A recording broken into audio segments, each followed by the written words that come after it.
ज्ञानञ्जनशलाकया चक्षुरुन्मिलितं येन तस्मै श्रीगुरुवे नमः। श्रीचैतन्यमनोभीष्टं स्थापितं येन भूतले स्वयं रूपः कदा मह्यं ददाति स्वपदान्तिकं। वन्देऽहं श्रीगुरौ श्रीयुतापदकमलं श्रीगुरुन् वैष्णवांश्च श्रीरूपं साग्रजातं सहगण रघुनाथान्वितं तं सजीवं साद्वैतं सावधूतं परिजनसहितं कृष्णचैतन्यदेवं श्रीराधाकृष्णपादान् सहगण ललिता श्रीविशाखान्वितांश्च। हे कृष्ण करुणा सिंधु दीनबंधु जगतपते गोपेश गोपिकाकांत राधाकांत नमस्तुते। तप्त कांचन गौरांगी राधे वृंदावनेश्वरी विश्वभानुसुते देवी प्रणमामि हरिप्रिये। वाञ्छाकल्पतरुभ्यश्च कृपा सिन्धुभ्यैव च पतितानां पावनेभ्यो वैष्णवेभ्यो नमो नमः। जय श्री कृष्ण चैतन्य प्रभु नित्यानंद श्री अद्वैत गदाधर शिवासादि गौर भक्तवृंद। हरे कृष्णा कृष्ण कृष्णा हरे हरे हरे राम राम राम हरे हरे। नमो विष्णुपादाय कृष्णप्रेष्ठाय भूतले श्रीमते भक्तिवेदांत स्वामिन्निति नामिने। नमस्ते सारस्वते देवे गौरवाणी प्रचारिणे निर्विशेष शून्यवादी पाश्चात्य देशतारिणे।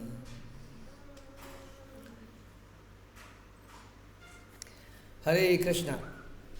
भगवद गीता अध्याय 11वां विराट रूप और श्लोक संख्या 19।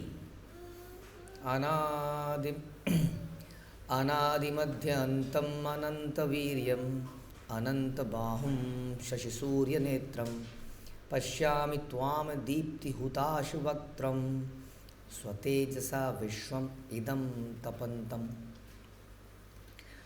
आप आदि मध्य तथा अंत से रहित हैं।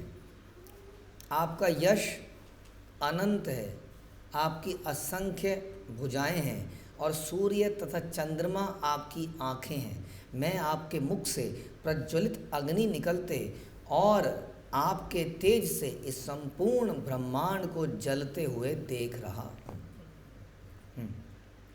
तो इससे पिछले श्लोक में आपने सुना था कि भगवान उन्होंने बोला कि आप परम ज्ञेय हैं, आप ब्रह्मांड के आधार हैं, आप अव्यय हैं, पुराण हैं, सनातन धर्म के पालक भगवान, यही मेरा मत है। तो आज बता रहे हैं कि आप आदि से रहित हैं। हाँ, आदि से, अंत से, मध्य से रहित है। आदि से रहित क्या मतलब हो गया? आपकी कोई बिगिनिंग नहीं है। आप ये नहीं कह सकते कि Krishna began in end of Dwapar, हाँ, और वो 125 साल तक संसार में रहे और फिर एक शिकारी ने उनको तीर मारा और वो चले गए। उनका आदि था मथुरा के जेल में पैदा होना, उनका अंत था वो हंटर द्वारा मारे जाने पर चले जाना, द्वारका को समाप्त होना, और मध्य था कहीं पर अपना द्वारका नगरी को मैनेजमेंट संभालता। तो ऐसा नहीं है। तो फिर ये सब क्या है? हाँ, इट्स लाइक जस्ट लाइक अब हम कहते तो हैं कि दोपहर हो गई, 12 बज गए, क्योंकि सन सवेरे पैदा हुए और सन दिन में बड़े हुए और सन अंत शाम तक मर गए, है ना। सूर्य, हम जानते हैं कि ऐसा तो नहीं है। सूर्य तो नहीं मरा है, यहाँ से अदृश्य हुए और कहीं पर प्रकट हो गए। संसारिक वस्तु है। भगवान तो एक साथ मल्टीपल जगह प्रकट भी हो सकते हैं, बट सूर्य में भी हम कहते हैं सूर्य का उदय होता है और अस्त होता है, समाप्त नहीं होता, ना तो पैदा होता है। हाँ, भगवान आप जैसे, अब कोई पूछा जाए आपसे, बताइए जी, अंडा पहले आया या मुर्गी? मुर्गी है ही नहीं। तो मुर्गी बट कैसे आई? मुर्गी तो अंडे से आई होगी, तो मुर्गी कैसे आई फिर? तो भगवान ने मुर्गी बनाई या अंडा बनाया? पहले मुर्गी बनाई, अंडा नहीं बनाया।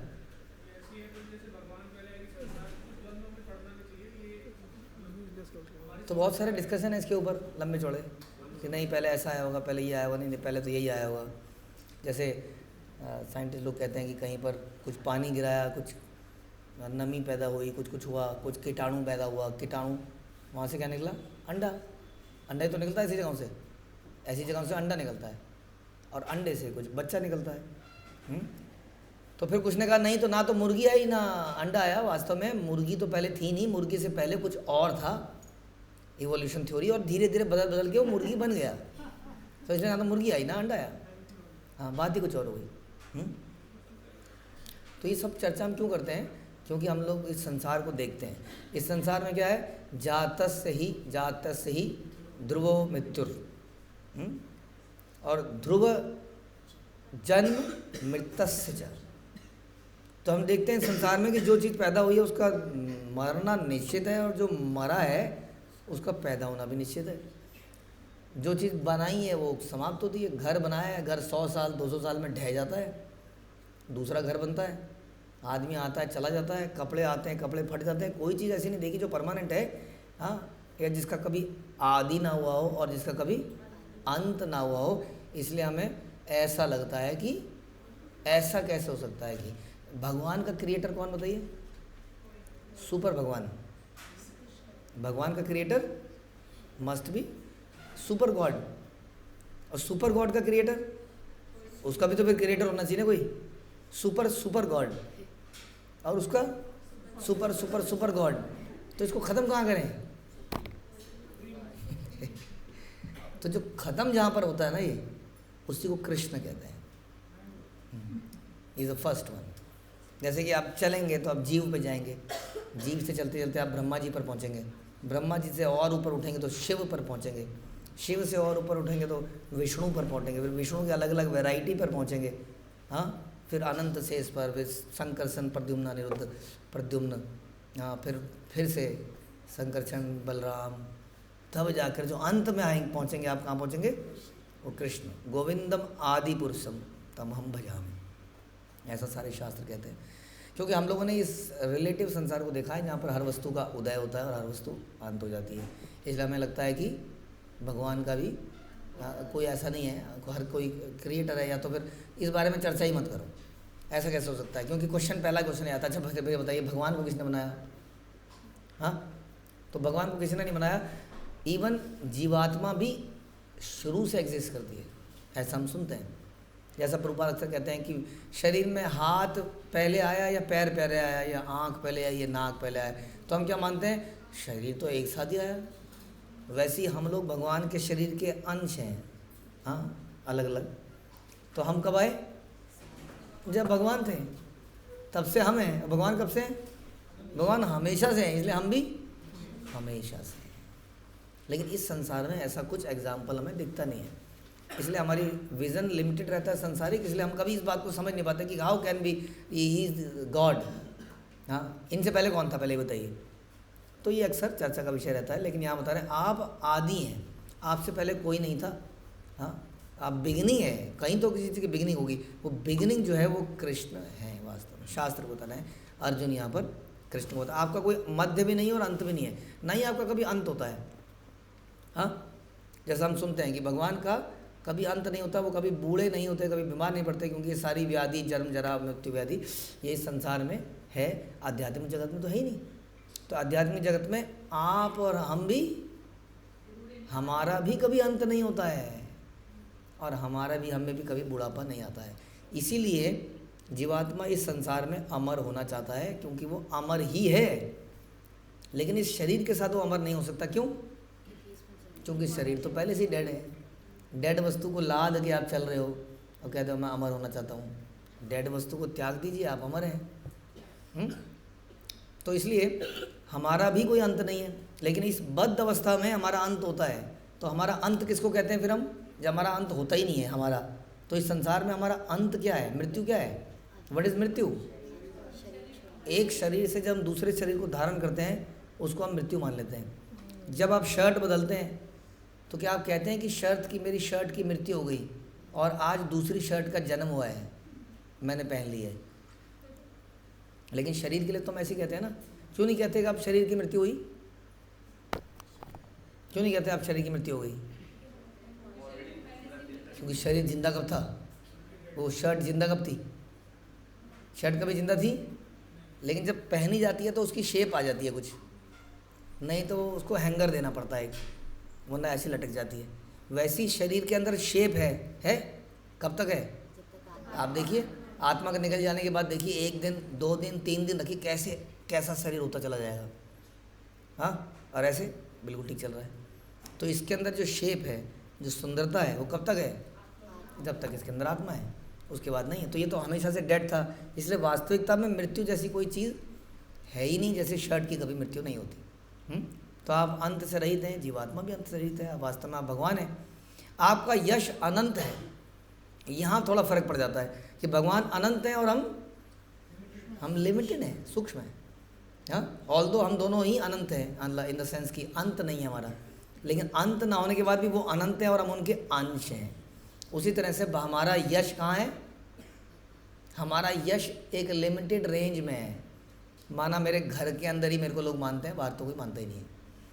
कुछ को ऑफिस में मानते हैं, कुछ को स्टेट लेवल पे मानते हैं, सब जानते हैं, कुछ को कंट्री लेवल पे मानते हैं, कुछ को लोग इंटरनेशनली लेवल पर मानते हैं। लेकिन इस ब्रह्मांड के बियॉन्ड कोई मानते हैं किसी को? हाँ, मानते हैं। आपके लोगों का यश होगा वहाँ एलियंस के राज्य में? होगा नहीं ना, मैक्सिमम यही लिमिट है। आप देखिए कृष्ण का यश देखिए, और हमारा यश रहता है 1 साल 2 साल 50 साल 100 साल 200 साल 100-200 साल 1000 साल, है ना। कृष्ण का यश देखिए, कितना यश है उनका, आप सोच सकते हैं इस बारे में। आज भी अब जब जाते हैं, आज मतलब 5000 ईयर्स बैक, अगर इस युग में भी बात करें, इस साइकिल में, युगा साइकिल में कृष्ण आए थे 5000 साल पहले, लेकिन वास्तव में तो मल्टीपल उनके जन्म हो चुके हैं। ऐसा उन्होंने अर्जुन को बताया कि मैंने ये ज्ञान पहले किसको दिया? सूर्यदेव को दिया, उन्होंने अपने पुत्र को दिया, मनु को दिया। मनु ने किसको दिया? इक्ष्वाकु को दिया। तो अर्जुन का प्रश्न था, ये कैसी बातें कर रहे हैं आप तो हमारे सामने ही पैदा हुए, हमारे सामने खेले कूदे, सूर्य को देव को कब दे दिया आपने ज्ञान? मनु कौन से ज़माने की बात कर रहे हैं आप? इक्ष्वाकु राजा राम के पूर्वज, कहाँ से आप आए हो? अभी राजा राम त्रेता के, और त्रेता से पहले कभी इक्ष्वाकु आए, और आप अभी कैसे था ज्ञान दे दिया? आप कह रहे हो उनके पिताजी के पिताजी को ज्ञान दिया आपने। तब भगवान ने बताया कि तुम्हारे और मेरे बहुत सारे जन्म हो चुके हैं, तुम्हें याद नहीं है, हम बहुत बार आ चुके हैं, लेकिन मुझे वो सारे याद हैं, क्योंकि मैं संसार में बद्ध अवस्था में पैदा नहीं होता हूँ हमारी की तरह। तो तब से भगवान हैं, और उनके विग्रह आज भी धरती में कहीं से निकलते हैं, पुराने निकलते कि नहीं? मंदिर देखिए, हम लोग अभी मंदिर देख के आए, क्या भव्यता है, नहीं? अब देखिए आप हमारा तिरुपति, कितना लक्ष्मी होगी उसके पास, सोच नहीं सकते आप। पद्मनाभ स्वामी, श्रीरंगम, गुरुवायूर, ऐसे मंदिर हैं आज की डेट में भी। और उसके बाद इस्कॉन के तो 1200-1300 सेंटर तो इस्कॉन के ही हैं वर्ल्ड में। और जो मंदिर और जो बाकी जो परंपराएं हैं जो कृष्ण को मान रही हैं, वो कितनी हैं, कितने मंदिर हैं? लगभग 5 से 10 हज़ार के बीच में तो केवल वृंदावन में ही मंदिर हैं। Must be around 7 to 10,000। एक ज़माने में 5000 हुआ करते थे। सोचिए ज़रा कितना यश है। हाँ, जहाँ जा रहे हैं वहाँ आज भी लोग उनकी पूजा कर रहे हैं, पूरे संसार में उनका नाम लिया जा रहा है कि नहीं? हरे कृष्णा, हर जगह पर नाम लिया जा रहा है। ऐसा यश किसका देखा आपने, बताइए? अनंत काल से अनंत लोग इसको लिए जा रहे हैं और हृदय से ले रहे हैं, पूजा कर रहे हैं, मंदिर बना रहे हैं, विग्रह बना रहे हैं, दान दे रहे हैं, मंदिर भर गए हैं धन से, लेकिन लोग दिए जा रहे हैं। तो उनका जो यश है वो अनंत है, बता रहे हैं आपका यश अनंत है। कब बोला ये अर्जुन ने? कुरुक्षेत्र में। तब तक ये सारे मंदिर तो नहीं बने होंगे ना, लेकिन कुछ मंदिर तो पहले से ही हैं। जैसे हम सुनते हैं, जैसे हम सुन रहे थे गुरुवायूर मंदिर में कि दैट वाज द विग्रह जो कृष्ण द्वारा ही पूजित था। हाँ और बाद में लाया गया। तो इस प्रकार उनकी पूजा भी अनंत काल से हो रही है। जैसे कि भगवान ने बोला, मैंने ज्ञान किसको दिया? सूर्यदेव को। कौन सा ज्ञान? कि अहम सर्वस्व प्रभवो मत्ता सर्वस्व प्रवर्तते, कि मैं हूँ सब कुछ, I am that originator, original, आदि पुरुषम। तो यानी कि कृष्ण उस ज़माने में भी रहे होंगे जिन्होंने बोला कि मैं ही हूँ वास्तव में। नहीं, अब आप ये तो नहीं बोल सकते ना कि नहीं वो अपने बारे में नहीं कह रहे थे, वो किसी और के बारे में कह रहे थे। Not like that. तो इस प्रकार से उनका जो यश है वो अनंत है। आपकी असंख्य भुजाएं हैं। भुजाएं कितनी हैं आपकी? असंख्य हैं। कभी भी थप्पड़ पड़ सकता है, कहीं से भी पड़ता है थप्पड़, पड़ता है। उसकी लाठी में आवाज़ नहीं है, उसके थप्पड़ में आवाज़ नहीं, थप्पड़ पड़ जाता है। कब हमारे साथ क्या क्या हो जाता है जीवन में, नहीं, इस हमेशा वो कंट्रोल में है, कभी ऐसा नहीं होगा कि वो कंट्रोल में नहीं है। वो मैजिशियन, सुपर मैजिशियन अपने हाथों को निरंतर चलाता हुआ पूरे संसार को कंट्रोल कर रहा है। तो इतने संसार में असंख्य लोग हैं, तो उनकी भुजाएं कितनी होनी चाहिए, असंख्य भुजाएं होनी चाहिए। फिर आपके ये सब तो अर्जुन को बाई द वे दिख ही रहा था, हम तो उनकी शक्तियों से ऐसा इमेजिन कर रहे हैं, अर्जुन को तो साक्षात दिख रहा था ये सब कुछ। और कह रहे सूर्य और चंद्रमा आपकी आँखें ही हैं, जैसा हम चर्चा कर रहे थे, लोग सूर्योदय देखने जाते हैं। हाँ, हम लोग कन्याकुमारी में गए तो वहाँ पे पता नहीं 500 से 1000 तो लोग थे ही, 1000 तो थे ही शायद, वहाँ जो लोग केवल उगते हुए सूर्य को देखने के लिए बैठे थे। और लोग अक्सर उगता हुआ सूर्य, चंद्रमा, इनका दर्शन करना चाहते हैं। और ये क्या है, ये भगवान की शक्ति। हमने सुना था ना आप लोगों ने कि सूर्य 1 सेकंड में इतनी एनर्जी पैदा करता है जितनी 5 लाख सालों में हम खर्च नहीं कर सकते। 1 सेकंड में उतनी एनर्जी पैदा कर देता है। तो कितना हमने हिसाब लगाया था एक दिन, कितने ट्रक, कितने मिलियन ट्रक की आवश्यकता है उस सूर्य को ईंधन देने के लिए कि वो जलाता रहे और एनर्जी पैदा करता रहे। बट कोई इस बात को सोच नहीं रहा है कि वो इतना सप्लाई कौन कर रहा होगा। ग्लोब में, अपने सूर्य ग्लोब में देखा कभी कुछ हलचल होते हुए, कोई एंट्री कर रहा है ट्रक्स, जैसे आपको यहाँ गाजीपुर के पहाड़ में निरंतर ट्रक एंटर करते हुए दिखते हैं, कूड़ा उड़ेलते हुए। तो वो ईंधन है, वहाँ पर भी पावर प्लांट है, मालूम आपको, वहाँ पर एक पावर प्लांट है, वो निरंतर उसको जला भी रहा है, लेकिन ट्रक दिखते हैं वहाँ पर। तो क्या ऐसे ट्रक देखे आपने सूर्य में एंट्री करते हुए? कहीं से तो ईंधन आना चाहिए उसके पास, हाँ, जो इतना बड़ी संख्या में वो जलाया जा रहा है। तो इसलिए वो कह रहे हैं कि उन सब का भी कोई क्रिएटर है, कोई ओरिजिनेटर है। ध्यान रखिए, संसार में कोई भी वस्तु है उसका कोई क्रिएटर है। देखिए आपने कोई ऐसी वस्तु जिसका क्रिएटर नहीं है। उसी तरह से जो प्रकृति है, मया दक्षेण, जो भगवान कहते हैं कि वो भी भगवान द्वारा क्रिएटेड है, ये समझना पड़ेगा। उसी तरह से सूर्य उस प्रकृति के अंदर, सूर्य और चंद्रमा भी आपकी आंखें हैं। मैं आपके मुख से प्रज्वलित अग्नि निकलते हुए देख रहा हूँ। आप बता दिया कि सूर्य की अग्नि भी एक्चुअली में आप ही के मुख से निकल रही है, इसका मतलब। और उस अग्नि में निकलते और आपके तेज से संपूर्ण ब्रह्मांड को जलते हुए देख रहा हूँ। समझ में? इस ब्रह्मांड का समय समय पर प्रलय होता है। उस प्रलय में प्रचंड वायु आती है, पानी आता है, नहीं तो अग्नि आती है। अब देखिए कोई ना कोई वस्तु इन तीनों में से एक से दो, और प्लास्टिक है, कितने सालों में गल जाता है पानी में? कितने सालों में गलता है? गलता ही नहीं है। और उसमें तिल्ली मार दी जाए तुरंत। कई वस्तुएं जो अग्नि में नहीं करती हैं तो पानी में गल जाती हैं 2 सेकंड में। तो इस प्रकार से प्रचंड वायु, अग्नि, जल, अलग अलग प्रकार से इस संसार को समाप्त कर दिया जाता है, वाइंड अप कर दिया जाता है, ताकि इसको दोबारा से फिर से खेला जाए। उन जीवात्माओं के लिए जो यहाँ पर अपना अपना उल्लू सीधा कर रही थी। किसी को अच्छा बिजनेस चाहिए था, किसी को अच्छा बेटा चाहिए था, बेटा बहुत अच्छा निकला नहीं, नालायक निकल गया। किसी को अच्छी पत्नी चाहिए थी, किसी को अच्छी पति चाहिए था। उन सब के लिए खेल दोबारा से खेला जाएगा। आप सब खेलना चाहते हैं? नहीं? तो खेल तो होगा ही, अब कौन कौन उसमें गिरेगा दोबारा पता नहीं। तो इस प्रकार से संपूर्ण ब्रह्मांड को जलते हुए देखा जा रहा है। तो यहाँ पे प्रभुपाद लिख रहे हैं कि अर्जुन बार बार रिपीट क्यों कर रहे हैं? आदि अंत मध्य नहीं है, आप अनंत हैं। अभी तो बार बार बहुत हो गया, 2-4 बार बोल तो दिया उसने, वही अगेन एंड अगेन। तो कह रहे हैं कि एक्सटेसी में ऐसे ही होता है, आदमी बार बार एक चीज़ को बोलता है, बार बार बोलता है, और कोई सी इम्पोर्टेंट पॉइंट को बार बार बोलने की आवश्यकता रहती है ताकि हमारे हृदय में उतर जाए। इसलिए यहाँ पर पुनरुक्ति की जा रही है। कोई दोष नहीं है अर्जुन का कि उसके बाद शब्द खत्म हो गए, बट पॉइंट इतना इम्पोर्टेंट था और वो इतना एक्साइटेड था कि वो बार बार इसको एम्फेसाइज कर रहा है। फिर भी लोग गीता पढ़ के ये नहीं समझ पाए कि Krishna is the supreme personality of godhead. Hare Krishna. Srila Prabhupada की जय, भगवद गीता की